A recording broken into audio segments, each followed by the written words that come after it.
Hai, Assalamualaikum warahmatullahi wabarakatuh. Ini adalah pokok bahasan kita yang pertama di kelas 10 semester 1, yaitu hakikat ilmu fisika dan perlunya mempelajari fisika. Ayo kita pelajari bab 1 ini dengan gembira dan antusias. Seperti yang kita ketahui, fisika merupakan cabang dari sains. Lebih spesifiknya, ilmu pengetahuan alam yang mempelajari materi dan energi serta interaksi antara keduanya.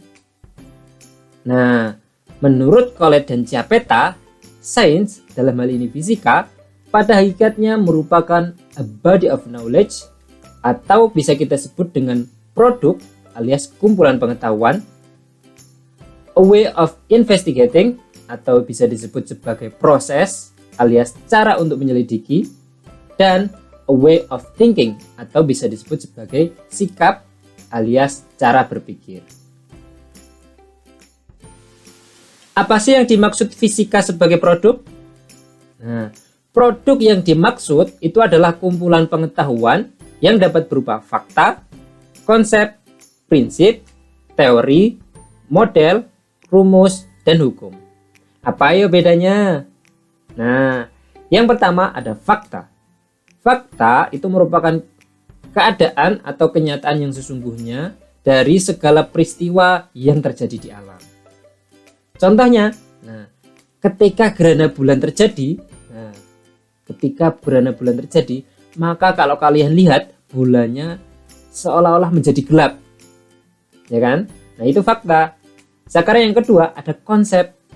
Konsep itu merupakan sebuah abstraksi atau penjelasan tentang ciri-ciri khusus dari berbagai kejadian, bisa objek, bisa fenomena, ataupun fakta. Contohnya, gerhana bulan tadi. Gerhana bulan tadi itu kan terjadi karena terhalangnya cahaya matahari untuk sampai ke bulan karena adanya bumi di antara matahari dan bulan. Nah, itu adalah konsep. Yang ketiga ada prinsip. Prinsip ini bisa diartikan sebagai generalisasi atau kesimpulan tentang hubungan antara konsep-konsep. Contohnya, contoh prinsip dalam fisika misalkan semua benda jika dipanaskan itu akan mengalami kenaikan suhu atau perubahan wujud. Nah, kemudian lanjutannya ada teori. Teori itu adalah suatu penjelasan berdasarkan pada berbagai pengamatan yang didukung oleh hasil-hasil eksperimen. Nah, biasanya teori ini digunakan untuk menjelaskan sesuatu yang tidak dapat langsung diamati. Contohnya, nanti di kelas 11 ada teori kinetik gas, ada teori relativitas, dan lain sebagainya. Yang kelima ada model. Model yang dimaksud di sini bukan model yang di fashion loh ya. Model yang dimaksud itu adalah gambaran fenomena yang tidak dapat dilihat. Contohnya, ini contohnya biasanya sering dibahas di kimia juga, tapi di fisika juga ada pembahasannya tersendiri. Ada model atom Thomson, model atom Rutherford, model atom Bohr, dan model-model lainnya. Yang keenam ada rumus. Nah, kalau ini kalian tentu sudah mengenalnya. Rumus itu adalah pernyataan matematis dari suatu fakta, konsep, prinsip, ataupun hukum. Nanti hukum di akhir. Contohnya apa? Hukum 2 Newton. Nah, di SMP sudah sering dengar kan? Apa ya rumusnya? Nah, F sama dengan M kali A. Massa dikali dengan percepatan. Yang terakhir, yang ketujuh ada hukum. Hukum itu suatu aturan dasar terkait pola kejadian alam.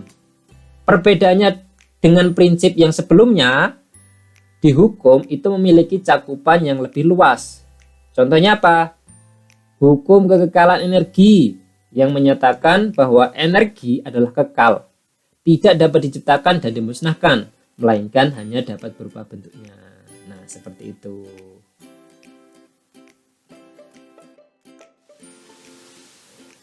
Itu tadi sebelumnya kan fisika sebagai produk. Lantas apa yang dimaksud fisika sebagai proses? Produk fisika yang telah dijelaskan sebelumnya itu dihasilkan setelah kita mempelajarinya melalui serangkaian proses. Nah, proses yang dimaksud itu sesuai dengan langkah-langkah metode ilmiah. Di antaranya, pertama, melaksanakan pengamatan. Yang kedua, merumuskan masalah. Kemudian kita mencari kajian pustaka. Kita mencari mengumpulkan informasi dengan mengkajinya. Kemudian membuat hipotesis. Hipotesis sudah, kemudian melakukan eksperimen. Habis melakukan eksperimen, kita analisis datanya.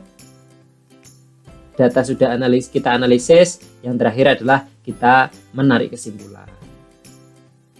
Untuk metode ilmiah ini akan kita bahas lebih dalam pada subbab berikutnya. Yang ketiga, ada fisika sebagai sikap atau a way of thinking. Setiap langkah dalam proses fisika tadi, yang kedua tadi, itu memerlukan mental dan sikap ilmiah yang baik. Seperti apa sikap dan mental yang baik itu?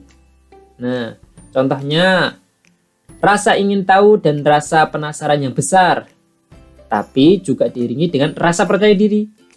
Terus harus objektif, juga harus jujur, dan berpikiran terbuka.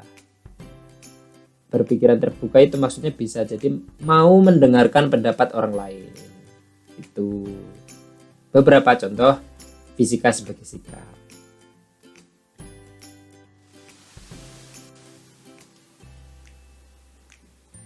Perlukah mempelajari fisika?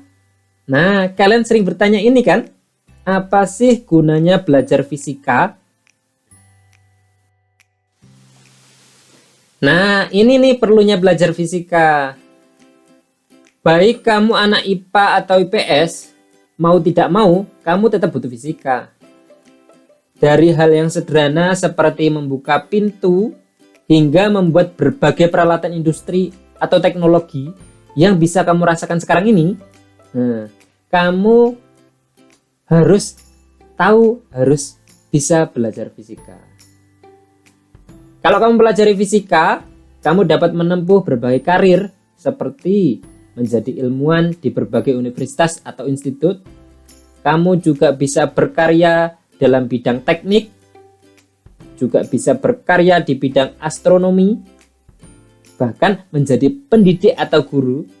Nah, selain itu, hasil belajar fisika kamu juga dapat kamu terapkan untuk menyelesaikan masalah fisika dalam ilmu komputer, pengobatan juga bisa, bahkan di bisnis juga ada, terus keuangan, dan berbagai disiplin ilmu lainnya.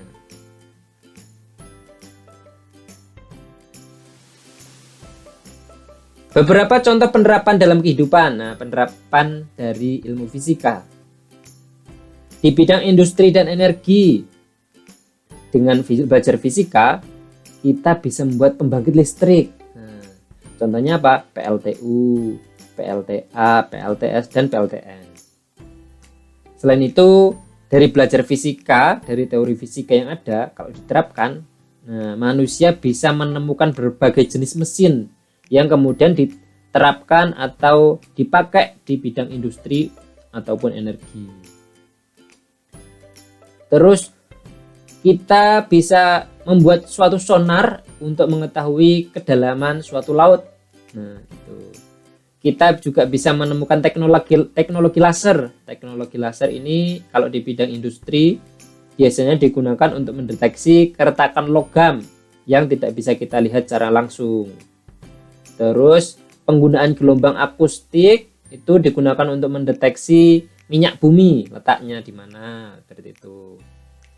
Kemudian di bidang komunikasi, di HP kita, di alat-alat elektronik kita, itu menggunakan prinsip atau konsep dari gelombang elektronik. Kemudian yang kedua, ada fiber optik. Nah, fiber optik ini sangat bermanfaat sekali kalau di pelajaran kita, di pelajaran daring ini. Dengan adanya fiber optik, jaringan internet yang sekarang itu akan lebih cepat. Kemudian ada satelit. Ini bisa digunakan untuk di bidang komunikasi. Kemudian bahkan di bidang kedokteran ataupun kesehatan, kalian tentu sering mengenal sinar ronsen, gitu kan? Kalau misalkan adanya patah tulang seperti itu. Kemudian ada sinar gamma. Sinar gamma ini digunakan untuk sterilisasi alat. Kemudian ada sinar laser, biasanya digunakan untuk operasi batu ginjal dan lain sebagainya itu. Di bidang pertanian, berbagai peralatan pertanian itu kan sebenarnya hasil penerapan dari ilmu fisika. Contohnya apa? Traktor. Contohnya apa? Berbagai cangkul, bahkan cangkul pun bentuknya itu juga hasil dari fisika. Harus pahami maksud dari digunakannya bentuk seperti itu. Kemudian rekayasa genetika di bibit unggul. Terus di bidang transportasi, manusia dengan belajar fisika atau kita bisa menemukan mesin berbahan bakar minyak. Terus konsep gerak yang kita pelajari itu kita terapkan dalam pembuatan mobil. Ini mobil ya, bukan mobil dan motor. Kemudian ada kereta maglev yang menggunakan prinsip superkonduktor. Nah, demikian pembahasan materi hakikat ilmu fisika dan perlunya mempelajari ilmu fisika. Terima kasih. Wassalamualaikum warahmatullahi wabarakatuh.